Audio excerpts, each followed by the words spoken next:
Live from downtown Detroit, Local 4 News at noon starts now. A pair of gun safety bills now state law, signed by Governor Whitmer 2 months after the shooting at Michigan State University.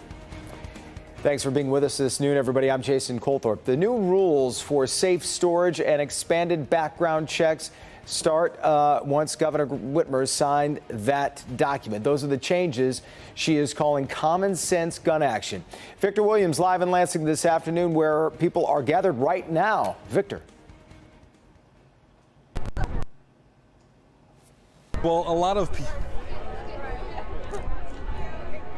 of people are here in support of what has just happened with these new bills. As you can see behind me, these are all supporters of the organization Moms Demand Action for Gun Sense in America. People related to those taken by gun violence. So many of these people here are saying that this should have happened long ago. But just like you said, Jason, today Governor Whitmer signed what she's calling common sense bills designed to prevent gun violence. Basically, this will establish universal background checks for all gun purchases and not just some. The bill will also create safe storage requirements for families with children in the home. We first heard Governor Whitmer proposing this legislation back in January during her State of the State address. Since then, we've had other mass shootings not only here but nationwide. The governor believes that this is the first step in making a difference.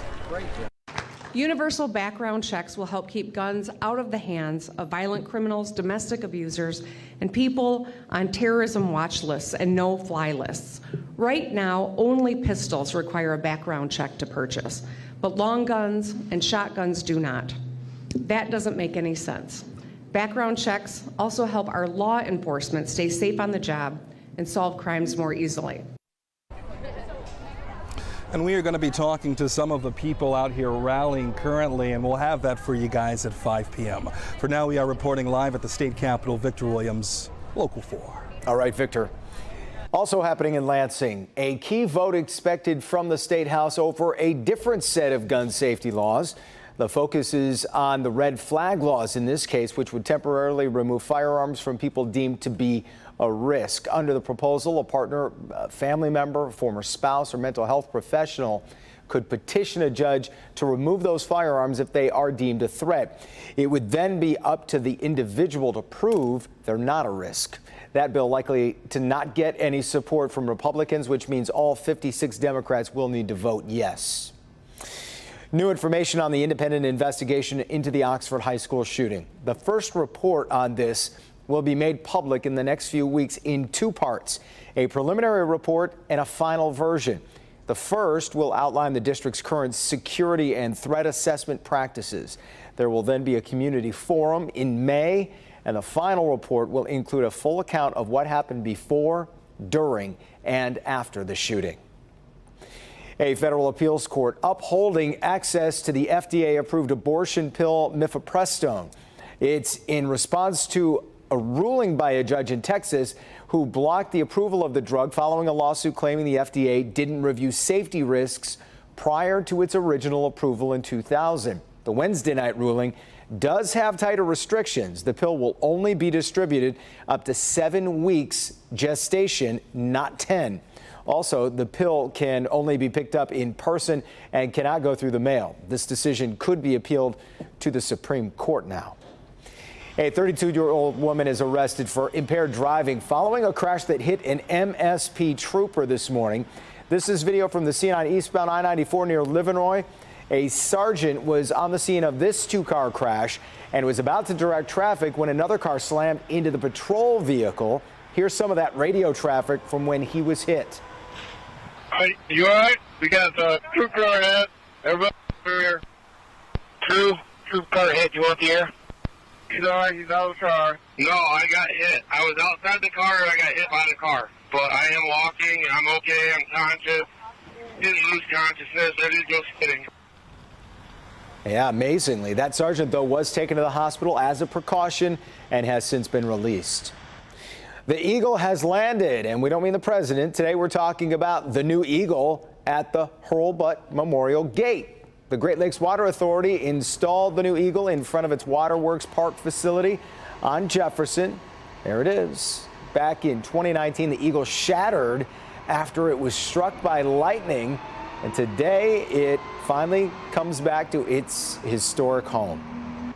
Go back in history, had ponds and lakes and swimming pools, and this is where people came on Sundays. And this was the main gate. There was fountains, horses could come up and get a drink of water, and it was a lot of fun. So this is sort of the beginning of a state-of-the-art water system for Detroit. The gate isn't 100% complete just yet. Crews are still working on putting the bust of Chauncey Hurlbut over the entire original phase of that Waterworks park. All right, it's a beautiful afternoon out there across the metro. There's Mount Clemens, a sunny look out there, beautiful day. And it's something you should enjoy now, enjoy tomorrow, because the end is in sight, Ashley. But right now, hardly a cloud out there. Yeah, you'll be hard pressed to find a cloud in the sky. So blue skies this afternoon. This is a live look at downtown Detroit.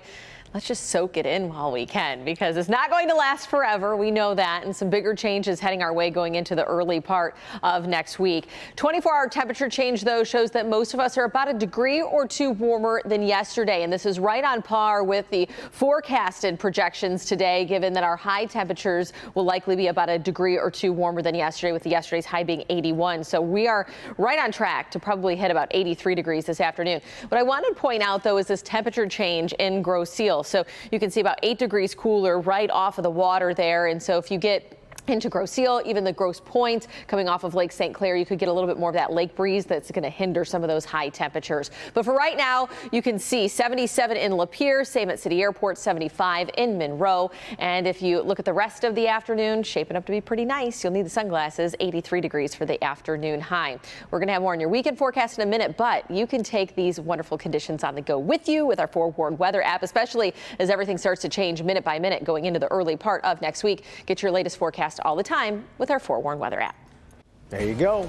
Hey, can you imagine a foot of rain falling in just 24 hours? Well, they're living it right now in Florida. How rescuers are helping those stranded in their homes when they can't use cars and trucks. And she hasn't voted on the Senate floor in nearly 2 months. The extraordinary measure one lawmaker is asking for to make sure her district is represented while she faces a health battle. You're watching Local 4 News at noon.